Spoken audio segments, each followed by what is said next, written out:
I'm going to continue to kind of kick off the keynotes for Cognitive Science Day.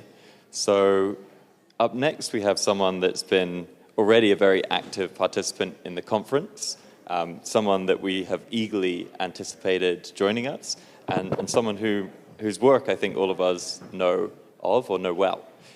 That is Dr. Ida Momennejad, who is a principal researcher at Microsoft Research and has really been working on a lot of the frontier problems in AI to do with things like multimodal generative models, collective innovation by LLMs, multi-scale memory, to name but a few. So really working at one of the core research labs, generating new ideas and algorithms in AI. I think as we've also seen through questions and offline discussion, Ida is really interested in many things and has a substantial background, including philosophy of science, software engineering, neuroscience, as well as core artificial intelligence research, and has been thinking a lot about the big problems of the future at all different timescales and sort of societal scales too. So Ida, thank you so much for coming over, flying over. We're really looking forward to the talk. And when you're ready, please take it away. Thank you. Thank you so much.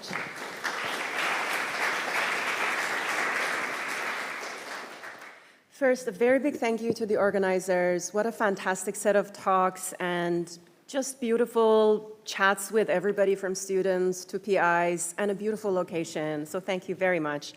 I know it's been a couple of challenges, but I think what we will all remember is the wonderful conversations and the knowledge that we share. I would love to share a little bit with you on two topics. The first one is about planning, reasoning, and memory. I can't move. In humans and in models compared to humans, and then in generative AI. So let's start with the first one, where the summary of the outcome would be that multi-scale predictive representations underlie this link between the past and the future in brains. One of the questions that I have asked for the past almost 2 decades of my life is what representational structures and algorithms underlie memory, prediction, and planning? The core idea here is that remembering and predicting and planning are inherently connected to one another, and similar principles might underlie all of them. If you want a slide to take a photo of, to check some of these later, these are some of the papers that I will be noting here. And I have highlighted the ones that are in the style of a review so that you can take a look, especially the 2021, which is learning structures, could be helpful, or an upcoming chapter in the Oxford University Press book, Space, Time, and Memory, where it's a longer summary of all, including brain-inspired implementation levels.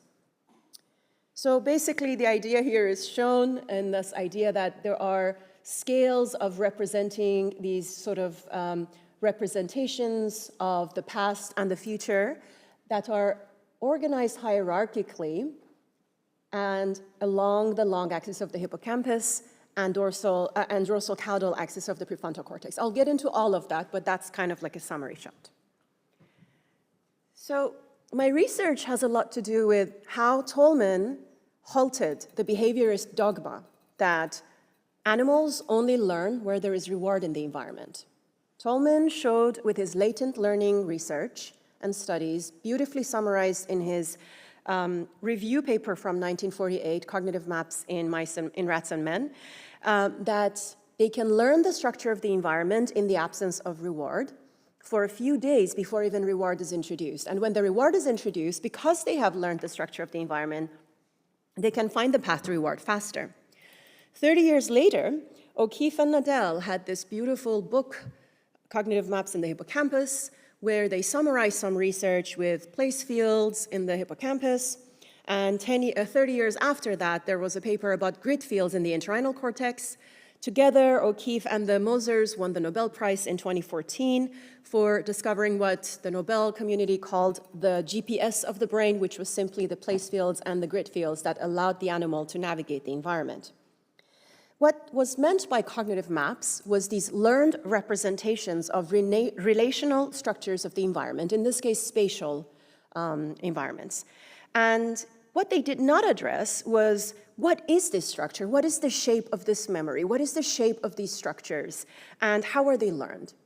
Now, the two sort of views that I will be taking a look at here and comparing with one another is this idea that your brain might be storing one-step transitions in the environment, and at any moment where you need to plan, you retrieve from your memory these one-step tuples and unroll them entirely to decide which one to choose. On the other hand, there is the idea of the successor representation that popped up now and then, but let's see what exactly it is. Here you have these kinds of pre-baked multi-step jumps that you have already learned those representations exist. So you don't need to unroll multi-steps. For instance, I know that I can fly from here to New York. I do not need to simulate every step along the way in order to plan that. If I did that, I would never be leaving here, which might not be bad. The weather is good. Now, how do we compare these kinds of algorithms and agents, which I will explain in detail, with human behavior? First, we need to identify candidate algorithms and agents, and we need to identify tasks in a second step or design studies that actually can dissociate between these. You need behavior that can dissociate between them. And by behavior, I don't mean just accuracy, I also mean reaction time. It's important, because some of the work that replicated some of our results could not capture the reaction time results and just the accuracy. Step 3 is to compare the performance of these models to human behavior on the same tasks.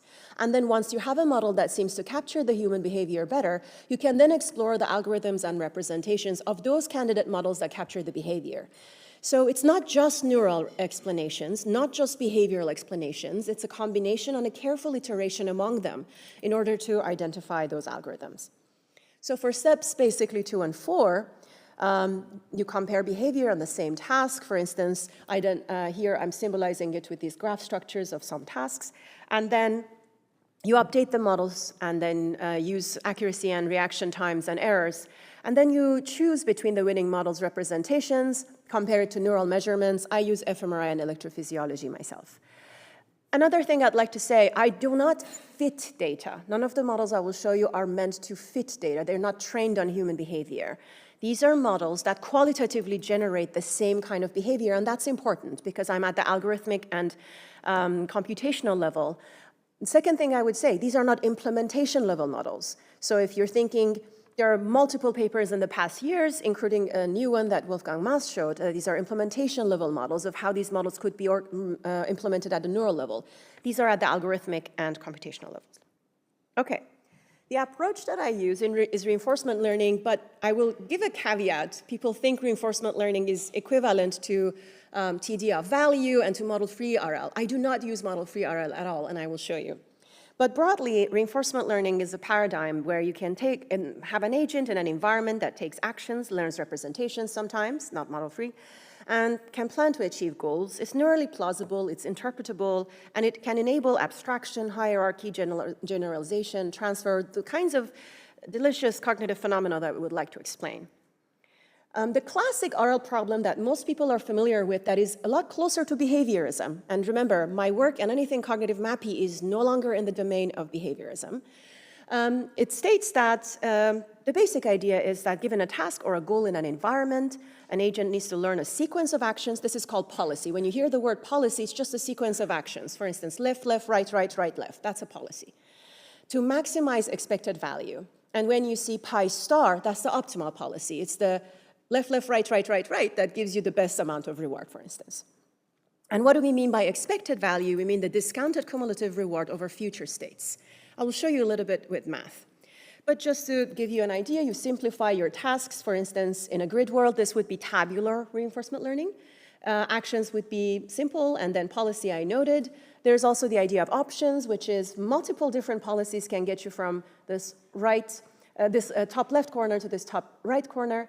And the abstraction of them would be called an option. And you can have eigenoptions, which are generalizations of them. And any plan in the environment could be described as a linear combination of them. We will not go into that, but come ask me. This is in the domain of deep RL, not tabular RL.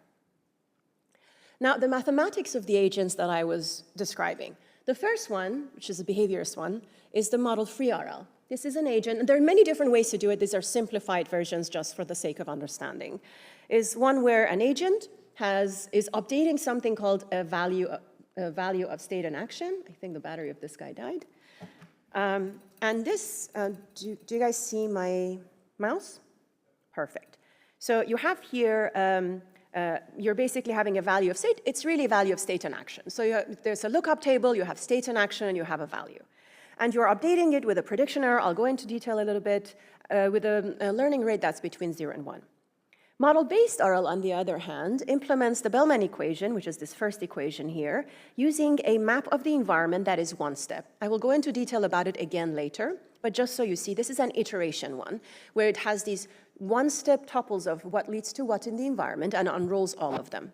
And then you have successor representation proposed by Peter Dayan, and SR Dyna, or dinosaur, proposed by us, which is combining successor representation and replay. And here you are storing multi-step maps of the environment, and in order to compute value and select action, you just do a dot product with the outcomes in the environment, and you can find the optimal value and choose the action. Again, the ones that I'm interested in, because we're interested in cognitive maps, are those that are not behaviorist. So they are those that can actually learn a map of the environment. And the question here is, what does that map look like? So just to remind you, for those who are not as much familiar with this, value of S, you can start every state with 0, random, some bias you have, and then every time that you see some change in the environment, which is, I see a reward, and then I realize what's the discount between 0 and 1, value of future state S prime that I end up in. Here is where I was in state S, took action A, observed reward R, and ended up in state S prime. And this prediction error is when I subtract the value I expected to get from this one, expected value, which is this cumulative discounted value of future states, minus the reward that I saw, and subtracted from the reward that I saw and the discounted value of S prime. So if I was not aware of the reward I saw right now, or the expected value of the future state, my prediction error will not be 0. I will keep updating it with my alpha learning rate. In humans, it's somewhere between 0.2 and 0.5. Until this prediction error goes to 0, that means I've learned my lesson. I no longer am surprised by anything in this environment. So if, let's say, Kim owes me $10 and she gives me $100, I have a positive prediction error plus 90. If she gave me 0, then I have a minus 10 prediction error because I expected her to give me something. This is a fast approach, but it is not flexible. So if something in the environment changes in a multi-step sequence, it cannot update something that was earlier. It has to go back from the beginning, see everything, and update the table of values. So it's not flexible, but it's pretty fast. This slide, if you had taken a shot every time you saw this slide in the past 20 years in a neuroscience conference, you would be an alcoholic, so I do not recommend that. So the TD prediction error has been associated with the dopamine function since the 90s in the seminal paper in computational neuroscience. The story is now a little more complicated. You have probabilistic and different kinds of scales of it, but still there is a connection there, so keep that in mind. Now, model-based RL. If I unrolled the model-based map of the environment, which is simply, it's down here, it's the probability of transitioning to state S prime, given you started in state S and took action A. You learn that separately. That's the structure of the environment. Has nothing to do with rewards. And separately, you learn the rewards of every state and action. That is the learning of the reward. So note here, there is no reward required to learn the representation or the map of the environment. And as I mentioned, the first equation is the Bellman equation. The second one is one where it implements the Bellman equation with this one-step map or the probabilistic transition map of the environment. You can see it here. From step 1, with probability 1, I transition to step 3 in this MDP that you see on the right, and from 2 to 4, etc. So if I want to figure out what is the best action with the Bellman equation, I'll have to do iteration. I'll say 1 to 3, well, no value here. 3 to 5, oh, there's some value here. With some discounts, what would be the value of 3 and 1? 2 to 4 and 4 to 6. And then I compare them, and I realize that the value, discounted cumulative expected value from 2 is better than 1. So it's very flexible, very expensive. If a tiger is present, you will be eaten before you can figure out a plan to escape. Now, assuming the tiger is hungry, some of them are friendly. So the successor representation also learns a map of the environment and separately a reward. Again, not behaviorist, does not need reward to learn a map of the environment. However, this map kind of pre-bakes these multi-step jumps, and it is not a probability map. It's very important, not a probability map. It's not between 0 and 1. It's discounted expected future visitations. Discounted expected future visitations for how long in the future? That's determined by the parameter gamma, which you can see here. And the jumps that you would see, you can imagine it like this. You basically, for 1 to 3, the success representation would be gamma times the probability of transitioning from 1 to 3. For 1 to 5, which are not adjacent, this is not one step away, it's multi-step away. So you're abstracting, you're doing temporal abstraction of multiple steps. Then you have gamma times probability of going from 1 to 2, and then gamma times probability of going from 2 to 3. So that means gamma squared. I should have done this 3 and 5, sorry about that, but you get the picture. The step 1 to step 2 and step 2 to step 3. Beautifully, at the moment of decision-making, you only do a dot product of the successor representation and the vector of rewards or outcome to see the value and choose your action. And you would notice here for this successor representation that Peter Dayan in 1993 noted that M, there is a pi and there is a gamma. Gamma is how much you're squinting into the future, how far into the future you're considering. And pi is with what policy you learned the successor representation. Random policy would give you something that could be I minus gamma t inverse, t being the probability matrix of the model-based. However, the policy can be completely greedy, and I will show you in a couple of slides what that would look like. First, some beautiful properties of this successor representation, here only for clarity displayed as a matrix. The rows of this matrix would say what comes next, the future, the successors. The columns of this matrix say where you came from, how you get there, the predecessors, the past. So here we have a beautiful shape of memory, a beautiful shape of learning and structuring what you have seen in the environment that captures both the future and the past simultaneously. And that's one of the beauties of it. So let's take a look at the comparison between how it's learned. Do we need to learn the transition probabilities to learn the successor representation? No, we do not. Remember that in model free RL, we could use the temporal difference learning by comparing the temporal difference between what we know before and the prediction error of rewards that we saw, and an alpha learning rate. Now, successor representation, which caches expected future visitations, not value, it can also be learned with temporal difference learning, but with no rewards. The temporal difference learning of counts, counting how often do you expect to see a state. So here, you again have a learning rate between 0 and 1 and a gamma discounted between 0 and 1. But what you are learning or updating is not one scalar value, it's a row. You have a row of S and A. For simplicity, I just put S here. So imagine this is the S row of a big matrix of S and A, states and actions. And then what you have is a one hot, which is only the states that you're visiting. So you're counting, oh, I arrived at S prime once again, plus gamma, or discounted, what did you expect the future states or the following states of the state S prime to be, minus what did you expect from S prime, from state S. So this is the successor prediction error. For instance, I always expect to see Kim every now and then in New York. And let's say that I do not expect to see Sam every time I expect to see her, but he's a successor that usually when I see Kim, I will end up seeing Sam as well. And so gradually over time, I might see other friends of Kim. So I start to inherit with some discount the successors or friends of Kim, for instance, right? So in this way, when you go from state S to state S prime, with a discount, you inherit the future, you inherit the successors of the new state that you ended up in, which might explain why scientists migrate, because they inherit the future of the new place that they go to. Obviously, in the US, we're thinking about that a lot these days. So with that, you have, again, a dot product of this thing that you learned with temporal difference learning. You have no idea of the probability of transitions, no transition matrix necessary. Gradually, over time, you're learning this. And with a dot product, you can get the actions.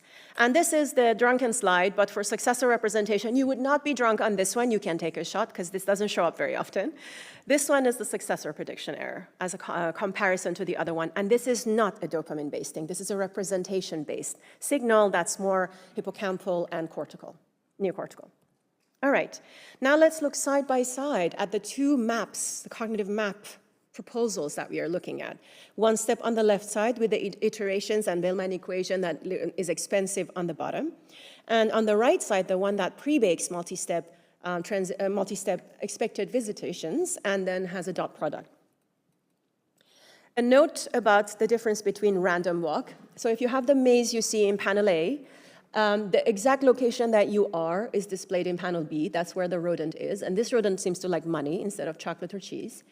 And then on the bottom left in panel C, you can see what would the successor representation look like under a random policy. It goes in any direction. That's what it would look like from that state. It would represent the future with some squinting of which directions it can go. But on the right, you see a super greedy successor representation. This is not under random policy. It's really just super focused on the goal. And you can see that it doesn't represent the rest of the map completely. So too much greedy goal-directedness might underrepresent the rest of the environment as well, so to speak. All right, so Kim has some beautiful work showing that the columns of the successor representation capture some aspects of grid fields, which is that they get skewed towards the direction of the goal. We know that the eigenvectors of the successor representation capture grid fields in the entorhinal cortex. And we had a paper with Mark Howard, where we showed that if you have multi-scale SR stacked with each other and you get a gradient of the relationship between two states across the scales, what you have is the distance between them. And interestingly, when we predicted that, we saw that distance to goal cells were shown in bats, rodents, and humans in the medial temporal lobe. Now, the contribution that I had to this was that SR has a caveat. It needs to go back in order to update its map of the environment, because remember, it also leads 3D learning. So not for rewards, but for the map of the environment, it needs to go back to update earlier states. So I combined it with the idea of updating a model or a map with replay, which is the DINA idea proposed by Rich Sutton in 1991. And I called it SR DINA. It was a miss. I should have called it dinosaur. So from now on, I'll call it dinosaur and I'll have a dinosaur symbol there. And the simple idea is that you can update your successor representation from experience or from offline replay. So you can replay things and stitch them together and be like, oh, I see. So when I talk to Kim, I also talk to Sam, and then update my successor representations. Thank you, Kim, for participation. Now, let's take a look at comparison with behavior. This was all just step one, choosing two different sort of models. Now, let's take a look at tasks where we might observe some different behavior.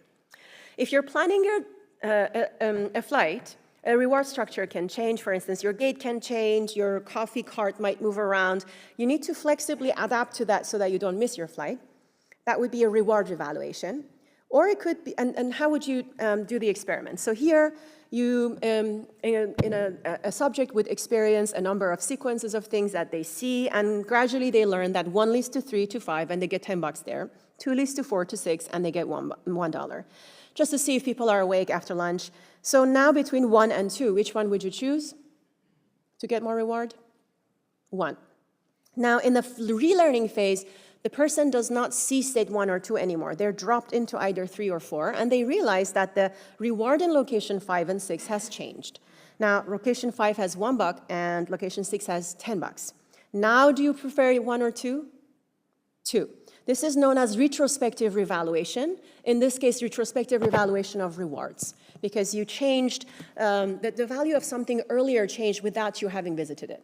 Question, can model free solve this problem? Retrospective evaluation. Who says yes? Who says no? Okay, few people. That's correct. They can't. Can model-based solve this? Who says yes? Correct, they can solve it. Can successor representation without replay solve it? Who says yes? Yes, it can. Can successor representation with replay solve it? Yes. All right.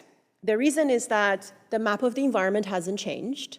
Only the rewards have changed. Remember, the rewards are updated separately, so no problem. Both of them can solve it. Which one will be faster? Successor representation, because it just needs a dot product at decision. It doesn't need to unroll things. Now, sometimes the structure of the environment changes. For instance, the subway lines in New York City, sometimes A and F run on each other's lines, and you need to be very careful so that you don't end up in the wrong location, or 1 and 2, 3 might swap. Now, when that happens, or escalator construction at the airport, you still want to make it to your flight. So when that happens, your rewards at the end don't change, but the transition structure, for instance, here, you notice that it goes 3 to 6 and 4 to 5. Again, when you're in location 1 or 2, you should swap and choose 2. But in this case, for a different reason, because the structure of the environment has changed. Now, can model 3 solve this? Who says yes? Who says no? It cannot, so it should be all no. Can model base solve this? Who says yes? A lot of people are nodding. Yes, it can. Can successor representation without replay solve this? I want participation. Who says yes? Who says no? Good. Successor representation without replay can't because the map changed. What about with replay? Who says yes? Correct. I think you guys got the problem. So the successor representation is inheriting a future that is no longer valid. If you are in the US and you imagine that you can get a lot of grants, you are working with an assumption of a future that has unfortunately been cut off. So you need to update your map with a new future. Sorry, I'm giving salient examples so people remember. And so doesn't update it without replay because it hasn't visited 1 again to update it. But with replay, you can just replay the past and the recent cuts to the NSF and then realize that the future predictions should change. Sadly, as you can see, that person's face is kind of very confused. So the predictions of these models are such that one-step MB model-based model should do things completely the same whether you have reward evaluation, transition evaluation, or no evaluation. Successor representation with no replay would be asymmetrical, cannot solve transition evaluation, can solve, remember, retrospective revaluation of transition, but can solve reward evaluation. Dinosaur can solve both, but it needs a little more work for transition evaluation because it needs to replay things, right? So that's why I have it a little lower, because some people might replay, some people might not. Depending on how well they do, it would be a little lower, the performance. Here is human behavior, finally, after half an hour. Reward revaluation, and on the x-axis here, you see 3 conditions: reward, transition, and control. The reason we need a control condition, because if we didn't have that, it could be that people are randomly just changing their mind, right? When we have a control condition where things don't change, we can see that, oh no, what is their baseline of messing things up just because of bad memory? As you can see, it's really close to 0, so they're actually getting the task. And how much do they change when things actually need to be changed retrospectively? Now, you can see that there is a significant difference between reward and transition revaluation. Someone might say, hey, what if this is a speed-accuracy trade-off? It is not. This is, in fact, the case that the transition revaluation takes longer to solve, meaning it needs even more compute. And in fact, the amount of time that people take to solve the transition revaluation is positively correlated with how well or how likely they are to revaluate. So it seems like human behavior is more consistent with an agent using Dinosaur.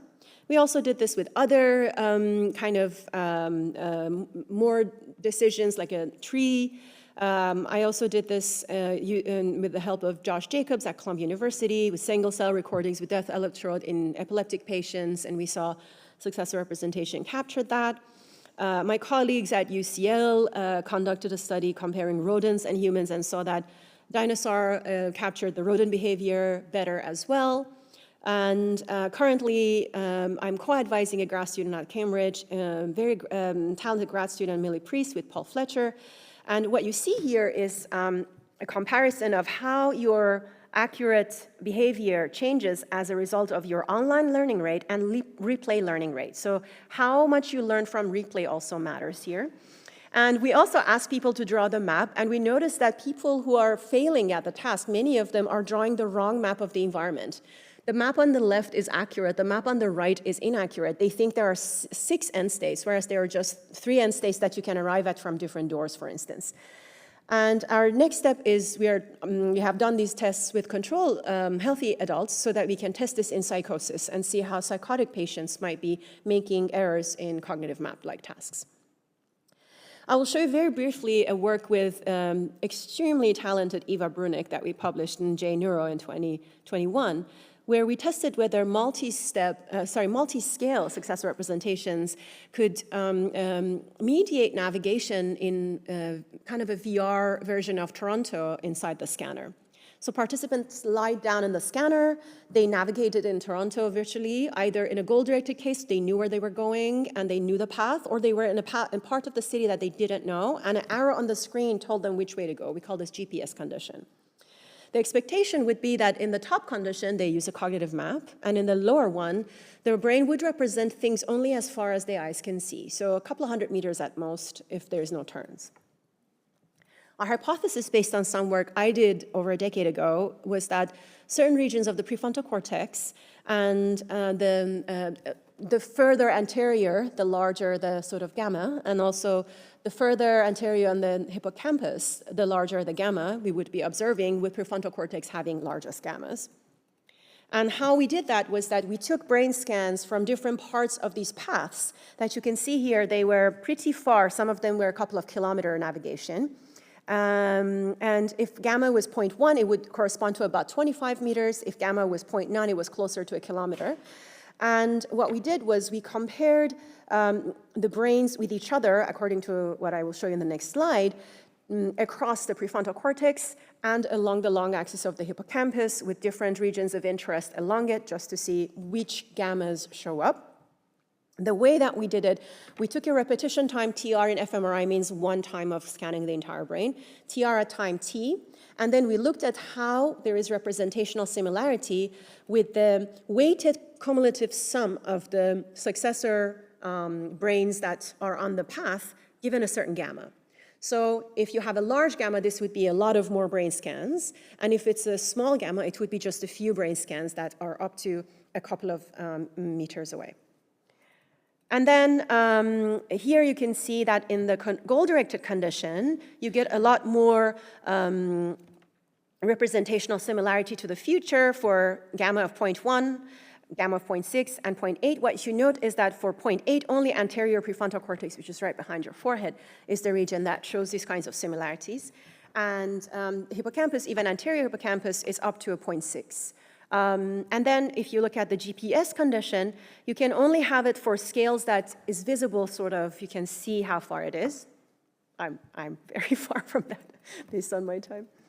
And yeah, so what you see is this kind of gradient in the anterior prefrontal cortex and in the hippocampus. I'm short on time, so I'm going to rush a little bit. So again, the slide with the summaries.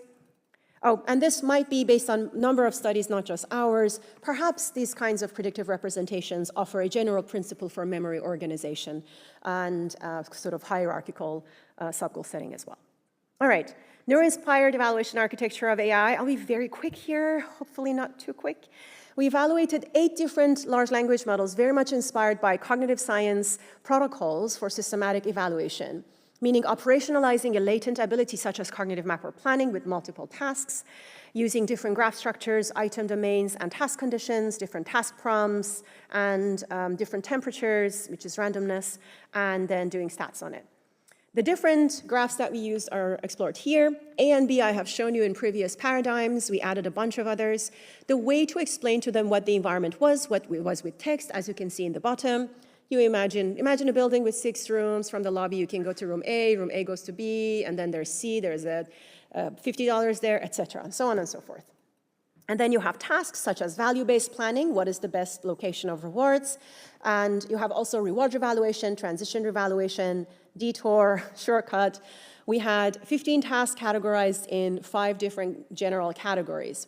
Now, I personally thought GPT-4 would do a lot better. This is in 2023, so if you do this with O1, they are all trained on all of our tasks now, so they can do all of these. But what you see here, first, I was very surprised. On the left, what you see, first of all, actually, let me ask you, how many people, okay, between B and C, which one is more difficult, you think, for LLMs? How many people think B? How many people think C? Okay. Between D and E, how many people think D is more difficult? How many people think E is more difficult? Okay. So B was more difficult than C, and D is more difficult than E. So intuitions are mixed. Here are the results. So first, on the left, what you see is the score of accuracy on the y-axis, the 8 different LLMs on the x-axis. And what you see is when you have just traversal without anything changing, everything does a lot better.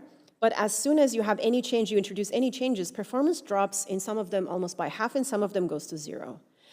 And these are the different tasks that you see in the colors. On the right side, I have ordered the graphs according to the sort of difficulty that they had. As you can see, in 4 out of the 6 graphs, at least 3 of the LLMs are flatlining completely at 0.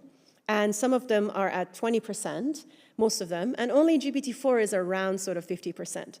As you can see, this graph E is actually more easy than graph D. And the reason is there are a lot of bridges. So there are a lot of different paths, both in this kind of tiny tree, which is more difficult than this giant graph, and in this other one that has a community structure.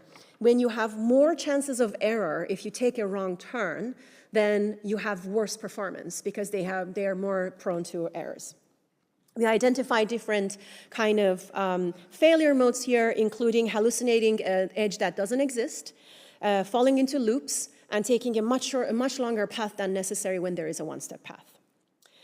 Following Herbert Simon's idea of think aloud protocol, we also analyzed sort of the inference time compute number of tokens, and we did see something interesting. Comparable to human behavior, they took longer when they correctly solved some tasks that need more thinking, so to speak. And this, you can see here a correlation between average response time in humans on the y-axis in a different task, which is Tower of Hanoi, and on the x-axis, the average number of tokens. So there is an interesting correlation between how much those of them that do have ability to have inference time can pre-generate a lot of text. The longer texts are sometimes correlated with how much also longer humans took to solve those problems. So they are truly, these ones, trained on a lot of chain of thought, a lot of people explaining what they are doing, and that's the reason, a lot of annotation. All right. We also have a modular prefrontal cortex agentic planner where we get inspired by the prefrontal cortex's structure. In the interest of time, I'm going to jump here to implement a planning algorithm with LLMs. And this is how it is. So we look at the different subregions, how they collaborate in order to solve a problem. We come up with this kind of an algorithm of how to combine them with each other. And then we give a chain of thought instructions to the LLM to call itself multiple times according to the structure. Each time, for instance, the task decomposer decomposes the task, the actor proposes some plans, but the monitor says, let me check whether this action is actually correct. And so the hallucinations go away if the monitor says, no, this is a hallucination, this is not correct. And then a predictor sees what is the future outcome of this, very much like looking at the rows of the success representation. An evaluator sees what is the outcome of this. And after this loop is successful, the orchestrator makes a plan and solves the task. This is sort of, the algorithm basically only has an action proposal loop, a tree search, and a plan generation with a monitoring of the accuracy of actions. You can see it in the task. So the task is Tower of Hanoi.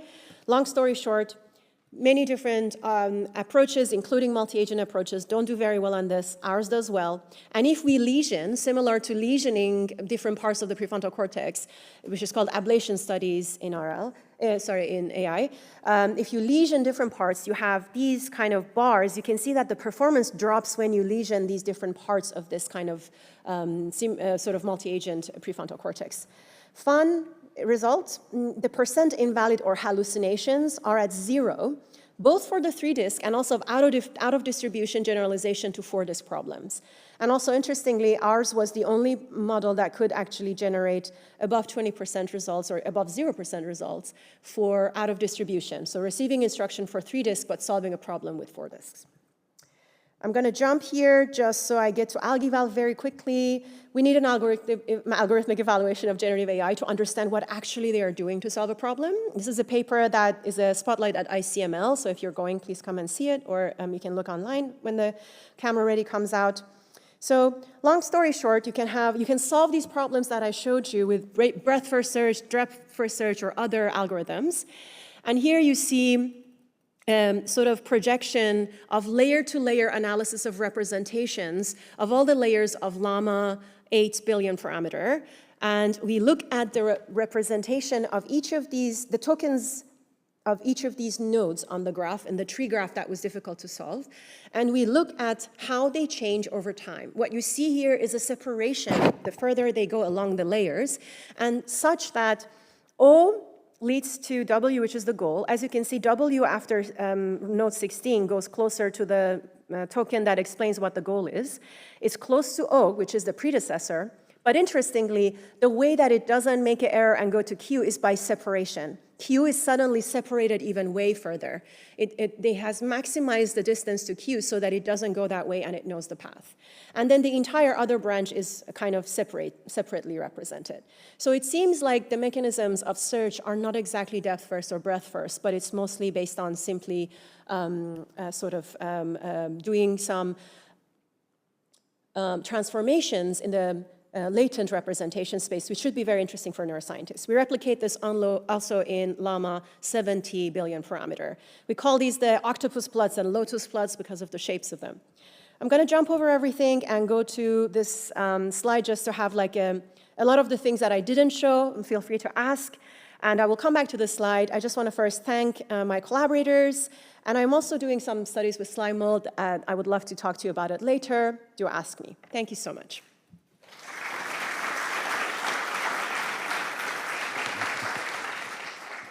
So thank you so much, Ida. Mathematics of neuroscience and AI, right on point. We've got time for questions. If people want to put their hands up, the volunteers can run.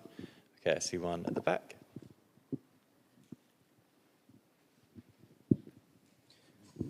Thank you for the talk. I was wondering why you need the gamma in successor representations. So that's, sorry, I have two questions. That's my first question. And the second question is like, for these successor representations, can you work with like years or like something like choosing your career path that might change for years and so on? Say again? I didn't get the second part. Like when you have a decision making for like outcomes that comes like later in years, like maybe like going to work in some places and so on. And I was wondering if these SR could work with these as well.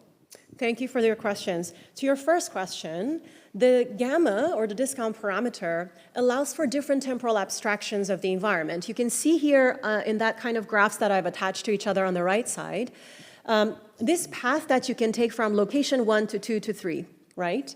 If you look at the blue steps, these are small steps between them. So that corresponds to the graph that has the blue nodes, right? So this is a coarser grain representation of multi-steps in the environment. If you increase the gamma a little bit, you get the pink one or the red one in the middle that is still jumping over some steps, but with a little bit bigger horizon. So you can think about the gamma as corresponding to the predictive horizon of the successor representation. And then you increase the gamma further, you have further temporal abstraction, and then you have these kinds of more abstraction and sort of, so on the top you can imagine it's like me, I'm saying, oh, I'm gonna fly from Berlin to New York. And in the middle one, you can think, oh, I need to take an Uber from my hotel to the airport, and then from the airport I go to, I don't know, like Amsterdam, from Amsterdam. So those are a little bit more. And if you go to the blue one, it could be, oh, I have to go to the checking, I have to get my passport, etc. So the gamma corresponds to how much temporal abstraction you have in your successor representation. Our hypothesis is that the brain, as you can see on the left, stores multiple successor representations with multiple temporal abstractions, multiple levels of temporal abstractions. Something that I didn't mention that I also have done that I would love to show people later if they wanted to ask is you can also see what happens if you give a very sort of damaging replay or somehow damage the replay or algorithm of the agent, for instance, with simulating a PTSD like very negative encounters. And then what happens is that it could be that it no longer represents longer gammas because it cannot rely on the future. So if you increase the uncertainty in the environment, you cannot really temporally abstract too far into the future. So in a way, the future kind of disappears. It gets muddy, which is the state we are in the US. And so in that way, to your second question, gradually when the environment becomes less predictable, you can't really predict for many years ahead. Unless you think, oh, you know, maybe I migrate to another place and I will inherit its more predictable future, so to speak, if that makes sense.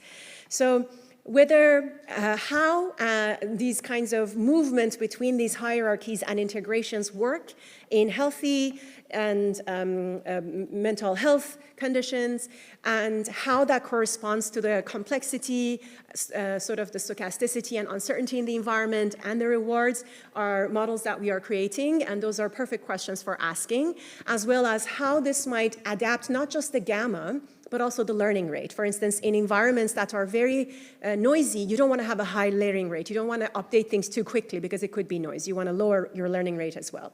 And that's why we look at this interplay between learning rate during experience, during replay, and the gamma in different environments with different kinds of uncertainty. Great, thank you. So we'll go to Chen. Maybe behind Chen there is a student. Beautiful talk, Ida. Two questions. One, for AlgEval, I wanted to ask if you could unpack that that diagram a little bit with a couple of null hypotheses that are wrong on my part. The octopus plot. Oh, the octopus plot, yeah. Yes. So I know my interpretation right now is wrong, which is each arm is not a trajectory, right? No, each arm is the same node represented across the layers. Each arm is the same node. Node 0, all of them are in the middle, right here. They all have the similar representation. And layer by layer, the numbers that you see are the layers. And for instance, here, until like layer, I think 29 in this case, because it's 0 indexed, what you see is that they gradually separate as the layers go on from each other, the representation. How are you, so your conclusion about BFS or DFS, how are you reading that from this particular plot? So we also look at the attention changes in here. And so we look at what is being attended to, and then actually, let me show you a video of it. We would have a hypothesis of how BFS and DFS might look like. So we would know what sequence you would expect to see across the layers be more prominent in terms of attention being paid to them. And then we compare that using various kinds of approaches, including attention analysis and representation analysis.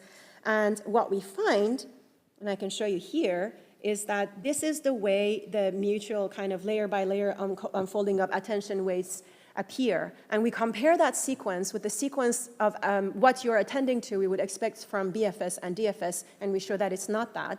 And so we come up with another hypothesis of how it might be doing it actually by combining this attention plot as well as the octopus plots together. Something that I could show you here is that attention from the final token to the correct room, correct goal, as well as the yes answer, which is the correct answer, for instance, we can see from at which layer those are actually start to show the correct answer, for instance. And interestingly, the middle layers seem to be very important. So the idea that, for instance, the whole layers are doing the same thing might not be the case.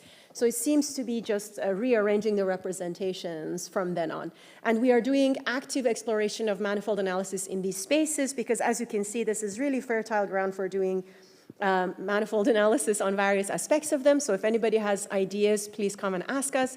And I think there was some beautiful work on day one from Valeria from Columbia about abstraction versus being kind of stuck with one particular task. And I think those are other kinds of analysis that in this latent representation space we can do.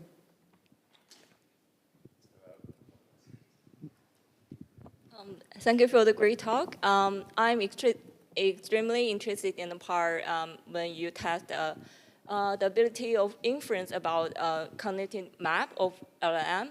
And what I'm thinking is like if I ask direction on street, the stranger might tell me turn left, right, left, right.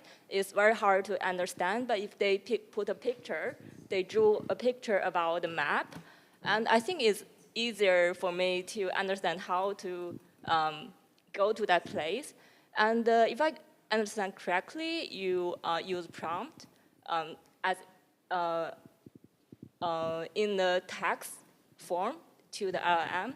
So it's similar like to the stranger tell me left, right, But do you think the modality of prompt, like if we give the LLM a picture, do you think it would help to form the cognitive map, or is there any other potential method that can help them to Thank you for the question. The question is whether non-linguistic representation of the map, either as tuples or as an image, would be easier, for instance, for a multimodal model. The answer is no. Multimodal and vision generative AI are extremely bad currently at extracting information about graphs currently. And we actually show in another paper that just came out in TMLR that, in fact, when you have multimodal models, some abilities decline compared to not multimodal models. And secondly, we do ask the model, we do give them tuples, they don't improve. We do give them sort of a pictorial representation with arrows and various kinds of ways, doesn't improve. We ask the model to give a drawing of the map. For simpler ones, they can draw accurate ones, but we have, it's been like a running joke of how badly they kind of produce maps for the other ones when you ask it to draw a map of the environment. And currently, we are doing the think aloud paradigm of Herbert Simon with humans with similar tasks, asking them to say out loud what they are thinking when they are doing these tasks and draw a map. And our goal is to do further what I showed you earlier, that we found that there is some correlation in not these models that I showed you, but newer models like O1 and DeepSeek R1, which have also not just the feed-forward component, but also this kind of iterative component of the inference time compute. When we look at those number of tokens, it kind of corresponds with the length of the time that humans take. So we are going to take the think aloud paradigm, speaking of thinking about thinking, that humans generate while they're solving the problem, with the tokens generated, as well as the drawings and the maps that generate, with the kinds of maps that the models can come from, in order to better understand their deficits and whether some of the improvements we see in newer models that have inference time compute is indeed, as we know from the case of R1, because they were trained on humans explaining verbally what they are doing. So those are some of the things that we are doing to follow up on that. Thank you. Really interesting to hear about Think Aloud studies coming back into their own after 50 years or something like that. So thank you all for the questions. Thank you for such an amazing talk, Ida.